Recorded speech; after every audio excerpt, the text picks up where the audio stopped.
first to get the conversation going, and then I'll open it up to you all, so get thinking. But to start, I'd love to hear a little bit more about the program that this film was made with, Semester Cinema, if you all could talk a bit about that. Sure. So I've worked with Jay Craven, who's the artistic director for the Very New Filmmakers Festival. He was actually my teacher. Try to speak up a little I bit, will. please. Okay, I'll do my best. He was actually, he runs this program called Semester Cinema, and he was my instructor at Marlborough College. I went there back in the day. So we've had a long relationship, and I've been part of that program for a long time. And it's a program that takes college students and immerses them in a semester-long movie-making experience of a narrative film. And there's been a number of different iterations of this. And this was the first time that they sort of opened it up to making a documentary film alongside the narrative project. And Baylor was one of the students who took part, and could maybe share a little bit more about what that was like. Yeah, hi everyone. So we started off the program with going to the Sundance Film Festival back in 2014. So we spent a week in Utah, and then we flew from Utah to Boston, and then from Boston took a bus and then a ferry to get to Nantucket. And so when we got there, it was the dead of January, so no summer stuff going on. It's like 30 degrees, everything's closed. And through our time being there, we worked on this documentary and also a narrative film, but specifically for the documentary crew. A lot of it really was just meeting the everyday people and figuring out, like, okay, what does it look like if you're paying, this much for rent, or what does it look like if the cheapest house is like $1 million and you're on teacher salary or grocery bagger salary. And how did this program decide to focus on the housing crisis on Nantucket for this documentary? The decision to focus on the housing crisis began from probably a couple of different ways. One, it's just the most obvious thing to do when you're there. It's this sort of like open secret that once you're on the island, people are just always talking about their housing situation because it's so intense. And then the other was I had just come off of working on a film by Bess O'Brien, which was all about housing insecurity and food insecurity here in the state of Vermont. And so I was already sort of like immersed in that world, and so it was an easy transition to sort of take the lessons that I learned from that film and apply it to this new project. Cool. I guess I'm curious, I know recently you actually screened this film on Nantucket, and I'd love to hear more about how it was received there, how that screening went. I think, unfortunately, both Baylor and I could not be at the Nantucket screening, but all reports are that it was sold out. They had to turn people away. I think Nantucket is really in need of this sort of advocacy that they can show to people at the State House about what life is on the ground for people who are working every day, making the island function as this beautiful place that we all experience it as. And so, I think they are going to program it on their local access television so that everybody can see it. But then more importantly, it's getting it out to the people who strip the real estate transfer tax from the housing bill. The legislature is getting it seen in Boston so that people can really put a face to the issue. And you hear about how expensive it is, but it's really different to sort of hear from everyday people and how they sort of cope with this environment. Definitely. I'd love to see if any of you have questions. Yeah, right here. You must become experts in the whole housing issue, and I'm sure you've seen all different models, et cetera. The one thing that was not mentioned, we have family out in Portland, Oregon, and they have a law there that you can build an alternative living unit on an existing property. So the one thing that wasn't mentioned is all those mega houses, if there was some enablement for them to build a alternative living unit, or even more so, a requirement that if you're going to build a multi-million-dollar house, you need to build an X-unit apartment that's available for rental. Have you ever seen anything like that in all your experiences with? Do you have any story for there? I don't necessarily think so. A lot of it is like the houses were already there, and then when the changes came, we're like, well, it's too expensive to build this addition, or it's too expensive to do this, or too expensive to do that. Because again, everything, it is an island off the coast of Boston, so everything that comes in on that island has to be scheduled and paid for and all of that. And so from most of the talking to from people that we've seen, it just doesn't really happen. What usually happens is someone has a bedroom, or someone has like the in-law suite or something, and they'll rent that out versus like building something. There's one program through Housing Nantucket called the Covenant Program, which is much like an accessory dwelling unit option. You can sort of take your parcel of land and like carve off a piece of it and build a unit there, and you can then like sell that unit at $1 million to somebody. But we visited that, there's only so much you can put in the movie. We visited one of those homes, and I was friends with somebody who had a family, and he was like, I'm gonna buy this house. I had to buy it for $1.5 million. It's a tiny little place, it's like looking at that first house that was $1.2 million. Right. And so it's not that tempting, and you go into it and it's an efficiency apartment. And so, yeah, it's there, but it's not gonna support the people who Right. have families who are gonna keep generating. That's so, why it so needs it's a to little be- bit there. The idea of like, if you build a mega mansion, you have to carve off a piece of it to build affordable housing. That's awesome. Like, Yeah. that'd be great. Yeah. I do like the Vermont program that has the accessory dwelling unit. I think that's a great way to go. And Yeah. we ourselves are considering doing it for our parents and things. So that's a great program to look into. Yeah, have you? So, fascinating movie. I mean, great because Nantucket is sort of the leading edge of what might happen in other island communities, other wealthy communities. And you had the usual villains might not be the right word, but the usual issues. But one that I hadn't really thought of before was the land trust. I had no idea. I haven't been to Nantucket in, 20 years. And it's obviously changed, or maybe 30 years, probably changed a lot since then. But the fact that, the land trust has bought up 60% of the land, there's only 3% developable land left, and the land trust, in effect, is I don't know if it's the right word, but a deus ex machina. It just keeps going. And it's going to just, clearly the director there was like, we're going to keep going.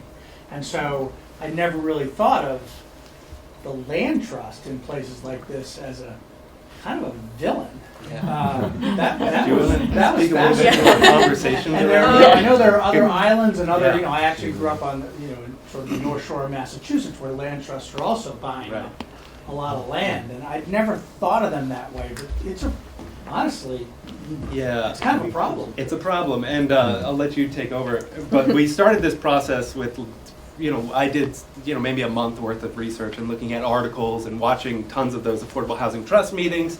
And we used that as a basis point to start our research. And then we had to identify, okay, who are we going to talk to and what stories are we going to follow? Where's the sort of stuff? And that led the students to the land bank. And so what was that conversation? It took forever to get like an initial meeting with them. And then by the time that we got it, we were kind of like, okay, we had structured the film without having them in it. And then they came in and she did her interview.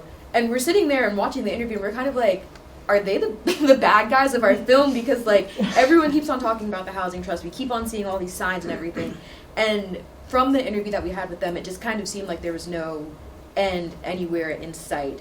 And there is the idea of we want to keep Nantucket what makes Nantucket. And that was another thing that we did when we were interviewing people, like, what makes you stay? Why are you staying here if you have to work 2 jobs and pay all of this? And they all kept on saying that it was so beautiful and it was so gorgeous. And the housing fund is something that, helps, but it's also like if there's no end in sight, and if anytime we talk to people on the island or the, people themselves, they kind of seem like the villains. You kind of are the villain if there's, no end in sight and there's nothing that you're planning on doing, as to saying, this is where we cut off and now we have to maintain the land that we have, or we're not gonna, buy a house and tear it down to make beach parking, or buy a house and tear it down so that way, ducks and loons can lay eggs and stuff. And it caused a lot of debate within the group about, should we make this organization, which is doing a really amazing work, right? It's preserving all these spaces that we all use. Is it the right move to call them out here? And the interesting thing was, when you talk to all these professionals that you see and all the people living on the ground, they walk on eggshells when they talk about the land bank. And so we knew that we were not exploiting some sort of tension for our own benefit. This is actually what they want to talk about. Like Sully, this was the reason he sat down for that interview. It wasn't to talk about housing Nantucket's problems. It was to shed light on how people are feeling about the land bank. And he was really courageous to take that on. And he sort of talked about it in a really, diplomatic way.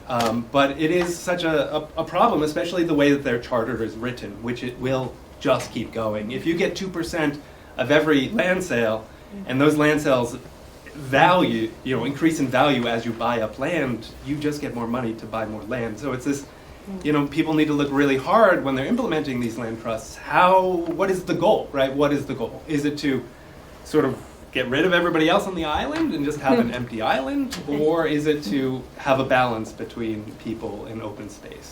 And it's every community, Vermont has we want to reach 50% conservation in the state, and I'm like, yeah, let's do it. Like, that's awesome, but we need to figure out ways to make that equitable for all different demographics. So it's raised a lot of questions for sure. Yeah. Does this transfer tax exist anywhere currently in any domain that you know about, any state or county? I did not encounter other transfer taxes. There very well may be other ones. The land bank has their thing, their 2%. And what's interesting is the housing people said, okay, land bank, we don't want to raise taxes on people. Would you give us 1% of that? And they said, no way, no way. So now they have to go and try and add an additional percent. But the real estate commission of real estate people, the people who sell property in Boston, are really opposed to the idea. Yeah, of course they are. And something that I Transfer couldn't. tax in Vermont. Is it? Yeah, that's what I thought. Yeah, it's common. Yeah. It's Right. common Nantucket- here, and Nantucket that's how shows- our little mountain towns can survive. Is it directed directly toward housing? And it's directed toward the amount of money you pay for the house over what the value of the house is on the town books. For the town to use however they sort of Yeah. choose to, yeah. And that's what they were trying to do in Nantucket. Specifically that money would not just go to the town, it would go to the Affordable Housing Trust. Exactly. So they would just get a pot of money for housing, which I think is a really interesting way to do it there. And in Vermont, I think it's up to the towns to decide what part of the town, what municipality needs it. Needs it, or okay. uses it. But it could change. I know it's town-wide. Yeah. It's different each town. I think it's a really smart way to sort of capture units from Nantucket's community and set them aside for people. I mean, I don't know if all these solutions work for every community, but certainly that's one that will work. They're trying to do it now in affluent areas. I have a friend who's lived in Aspen forever and Yes. ever, and he sells real estate, and now they're trying to do that. They actually are modeling their program on the program that happened out in Colorado. Yeah, I yeah. forget what it's called. And that's a huge problem there. Now what's happening is realtors are buying up these houses that are under $1 million and donating them to the schools because there's no housing for the teachers. So that would, I just want to thank you. I'm sorry to interrupt like I did, but my niece has lived on Nantucket for 11 years now, and she's only 31, and she did not come from money. And they had an inn. Her grandparents bought a house there years ago when houses weren't expensive, and they still have to rent it 2/3 of the year in order to keep it. Yeah. She has lived in different rooms. She now works at Erica Wilson and makes more than my sister and her husband make combined in their 60s. Yeah. And she still can't afford anything other than a one-bedroom above a lady's house with her husband and her child, who has now become a plumber. And he was a fisherman there. Exactly, yeah. So- People don't train their kids to be. And they're white. Yeah. You either become a plumber or a real estate agent. That's what people want their kids to be. Yeah. And he was an electrician, but they needed plumbers, so now he's, Yeah. Thank you for sharing. Yeah. Anything else here? you captured it beautifully. Does Martha's Vineyard experience it like this? Yes, Martha's Vineyard was in that room with Senator Yeah. Sear, and they are, but they're bigger. There's less sort of, so it's there. It's extreme. It's And less more conservation? less over there? conservation to deal with, but they're struggling with the same stuff. Yes. And with Martha's, it's different counties, I think, or different towns, versus Nantucket. It's Yeah. like Nantucket County and the town of Nantucket and the city of Nantucket, and everything is all just kind of one thing.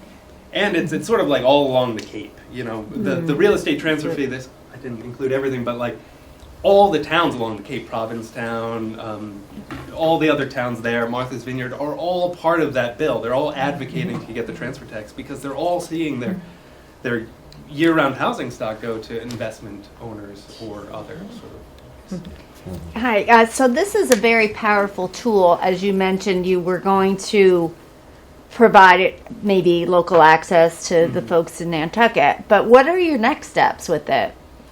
I think we are still trying to figure out what the next steps are. It's been get it out into the world. Yeah. And so we've played at a few festivals. We're happy to be here. Thank you all for coming. But it's spreading the word and giving it to the hands Yeah, of, because as we've talked, it's not isolated to Nantucket. And it's just so well done that you can have that. You essentially took a sample population that's concentrated to really exploit a major issue that's very contained that can totally be applied elsewhere. Yes, thank you. That was our thought going into it. Is it's sort of this extreme. Yeah, It's just sort of but it's a forecast of what the future precursor. is for other places if you don't tackle some of these things that they're trying to tackle now. You know, Right. if we put things in place in Vermont to sort of build units, we can do that over time. So we'll stay tuned. Okay. And the one thing Yeah. you captured really beautifully is my niece, you ask her why she still lives there if she can't afford it, and her partner can't afford it, and their childcare they can't afford it. She said it's beautiful, and it's quiet, and the community, you captured that beautifully, the community, she said, holds them together. And that is harder to find in our increasingly wild world we're in. Yeah. And she feels that, and you did capture that with your film. I'm glad we captured that. That was one of our challenges, I think, when you talk about a place like Nantucket that everybody thinks is just this massively wealthy place. It's like making people feel for the people who live there. And I know, like, my two kids were in here. We moved to Nantucket for, how long were we there? Like 5, 6. Felt like years. Yeah. But I think maybe just 3 months. Where'd you live? But we met the best friends we've sort of ever made on that little island. The people who choose to be there and have disposable income to sort of access some of the things that we were able to access at the same time. I met a dad's group, met the best people in the world, and that community is so strong and so vibrant and so awesome that you want to maintain that. They do a really good job, these island communities, of just like sustaining each other, because they're on this little piece of land 30 miles out to sea. They have to take care of each other. But since, the reason I couldn't go back and see the screening is because A, I can't afford $65,000 a week to rent a place, but it's B, all those families that we met, all but one have moved off the island. Oh. And it's really sad. Kaylee, who was the Nantucket Book Festival woman who lives in the basement apartment with her kid, they have left the island. They were good friends. And then, so it's just this, all these young families that would keep it going are just making the choice to leave. And it's really, really unfortunate. Yeah, I think I just want to say something really quick. I say it was interesting for me was that, I live in New York City, and this is happening there too. They're not quite in the exact same way, but in terms of buildings being bought up for investment purposes and just sitting empty, Right. that's happening in New York too. That's why, like, Totally. watching this documentary, I was like, okay, maybe this exact situation I can't relate to, but I can certainly relate to a version of this situation. When you're watching the film, you start to think, well, why do the people who own these McMansions and are only there for limited periods of time throughout the year, why don't they see the necessity of maintaining the year-round islanders? But you also get to the place where you realize if you can afford to buy a house like that and leave it vacant most of the year, you can afford to bring in you can afford to bring the plumber in who's going to do the fixing and bring them back off island. And so it seems like that dynamic I'm just wondering if in any of your conversations, the dynamic of how uninvested the non-year-round residents are in seeing any value to the year-round residents. Totally. Do you want to speak to any of that? I think for year-round residents, it's always a community. Like I joined a couple of groups and stuff, and I still get emails and messages of oh, we're doing this event, we're doing that. But I think for the summer residents, it's quite frankly, it's not fun being there in the off season. It's snowy, you get hit with nor'easters and all of that stuff. And so the last 5 minutes we caught Daffy Fest, which is when all of the off season or summer residents kind of come back and they start to get back and Nantucket's kind of nice again. And really that was the most extreme version of wealth that I've ever seen. It's a big parade down Main Street, and they all go to the beach and have picnics on the beach, and there's caviar, and there's wine, and there's cheeses, and all of this stuff, and you're just like, whoa, like a week ago, like, none of this was open, I couldn't talk to anybody, Stop and Shop closed at 8 o'clock, the ferries were closed, all of that. And so I think part of the fun of Nantucket is that when you're there in the on-season, no one else can really get there unless you really want to. If you bring your car, it's a bunch. If the ferry shuts down, oh well, you're stuck on Nantucket. But getting in and out of it, I think the exclusivity of it is kind of the interest of it for people who are summer residents. And then for year-round residents, it's the community. It's everyone that you see every single day. It's the people at the coffee shop that know your name. It's everyone that we interviewed. For everyone we interviewed, there's at least like 3 people that aren't in the documentary, or 3 people that we talked to, and then they were like, what's the documentary about? Oh, housing. Oh, we can't talk about it because I'm scared that if my landlord finds out that I've talked about how much my housing is, that I won't have a house and all of that stuff. And so while there is an amazing community of people that are there year-round, it's also, when the summer people come, they're here and they live their lives, and the off-season people just kind of work and serve them in a way. Yeah, I think there's as with everything, there's some people who care passionately, and some people who are just coming out to the island for their vacation, and that's what they're there for, and they don't want to tune in. I think, at some point, the pendulum could swing, and we're getting close to that, where it becomes hard for them to get a restaurant reservation, or it's hard for them to find somebody to like serve them and do things, and at that point they will really care. But I think also, like, if this is screened for them, they will also care, and there will be more of an appetite. And so I think it is just getting it sort of in front of them so that they think about it, because when they're there to have fun, generally. Yeah. Yeah, I'm just curious, the new housing that's being built, why aren't there more multi-family units being built instead of just single houses? I think it's a combination. I think like when we look at some of the Habitat for Humanity homes, those are duplexes.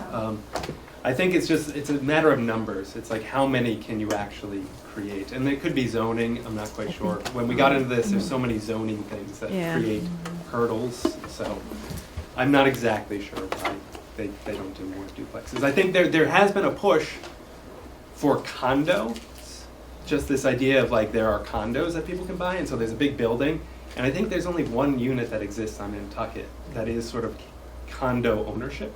And this is what they do in Vail and stuff. They actually have more condo units that people can buy, which are more like multifamily units. Yeah. But I think they're not permitted via zoning in a certain way.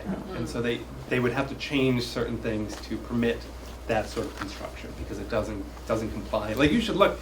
We had a builder friend in southern Vermont who built beautiful timber frames, and he was like, you need to check out the Nantucket Builder's Guide. And you get this thing, and it's like a Bible, of just what you can and cannot do on the island. And some of it is really forward-thinking and amazing, and some of it's just like, oh man, okay, I can only use those shingles. It can only be like this or that. So I think that would be a zoning issue. Yeah. All right, we have time for one more question. If anyone has one last question. Yep. I was just going to suggest, going forward, this should be shown once a week through the summer months. Totally. At the Dreamland Theater. Yeah, at the Dreamland Theater. Yes, exactly. Absolutely. Thank you. We'll talk to our partners out there. All right. Well, thank you all. Thank you.